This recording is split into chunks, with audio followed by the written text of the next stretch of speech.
Hello, Pastor Vasilica. Hello, Marco. Good to see you. We are here in Bucharest, It's good to be here arranging with you. this Focus Business School training here.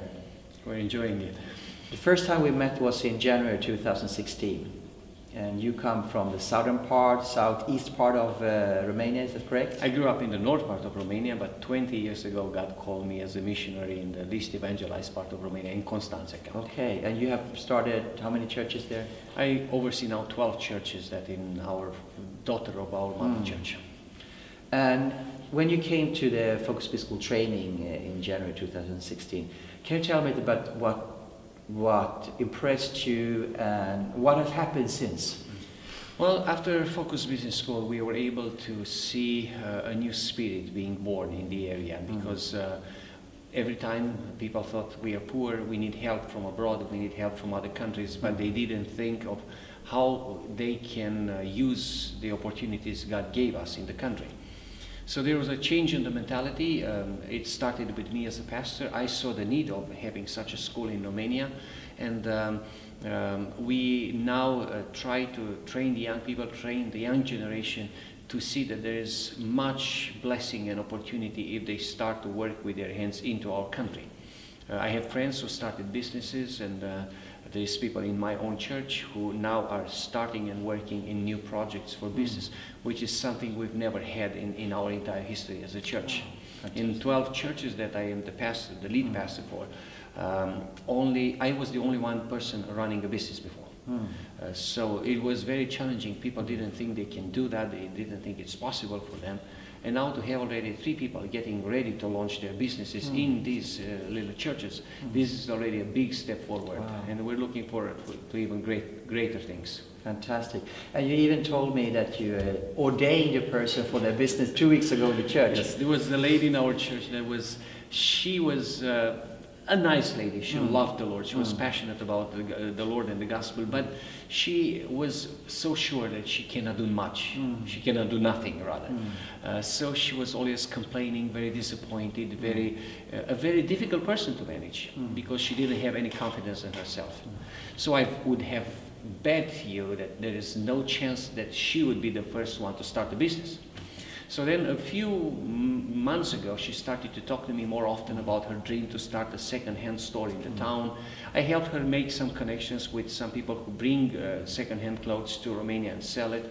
So we started to work with her, and from the moment she made the decision, yes, I'm going to do this, in less than a month, she was able to align everything in order, like I've never seen anyone doing in business in our country, because there is a lot of bureaucracy, a lot of difficulties to overcome. But she was able to manage them in such a fast pace that I was shocked.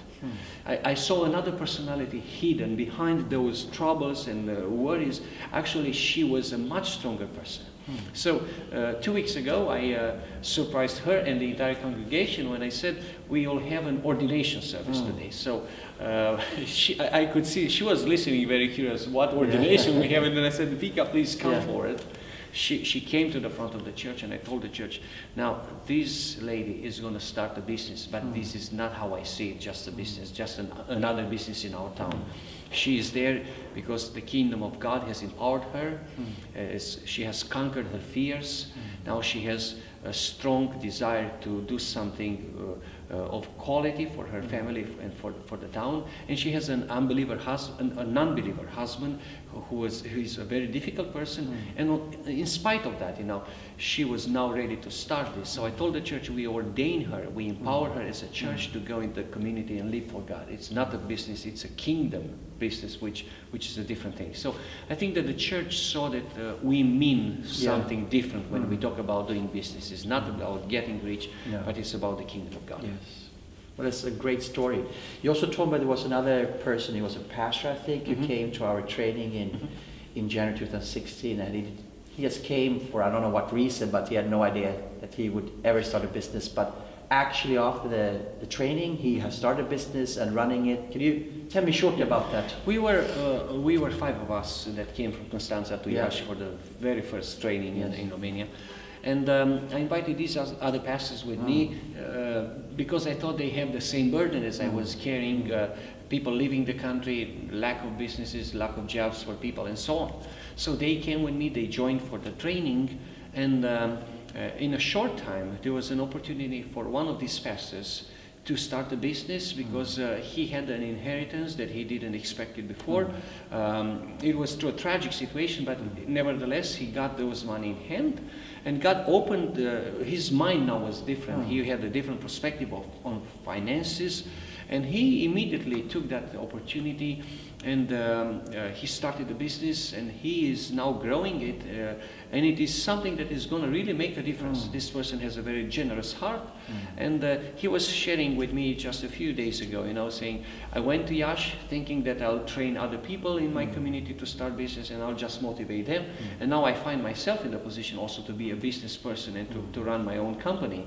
And that means a lot for him because he actually left a very comfortable position as a Romanian immigrant in Austria. He had a nice business and a home there, and he left it because God called him a few years ago to Constanța to plant a church. Yeah. So he came here in very difficult conditions, and now God has blessed him with this opportunity to have a business that would support him for long term. That's fantastic. Well, we hope to see a lot more of these examples, how people are released like this woman and happy and the gifts are yeah, there is a young man now who lives in Norway. He goes there temporarily to work in a food store. Yeah. Now he wants to start a business in Romania, and we are working now to prepare for him the place that he would come, and with his family they are going to start a fast food in their village. Fantastic. And there's another young man in our church who wants to start his own cab driving, taxi. Locally for the people. So we're praying that God will help us to connect also with people who can help us establish a fund to support these startups, because this is now the main need. People want to do it. They saw the opportunity. They have the drive inside, which we didn't have before. Now they have this drive inside to do something, but we need to find ways to bring also resources for them, so that they would lend the money and they would borrow the money for a short amount of time in order to start it. Yeah. Well, let's hope that we can see opportunities where we can finance these business ideas. Amen. And we already see how people's gifts are now released and motivated, as you say. So this is just the beginning, Vasilica. Amen. Thank you for the time. Thank God bless you. Thank you. And thank you for great work with Fox Biz School. We enjoy it. Thank you.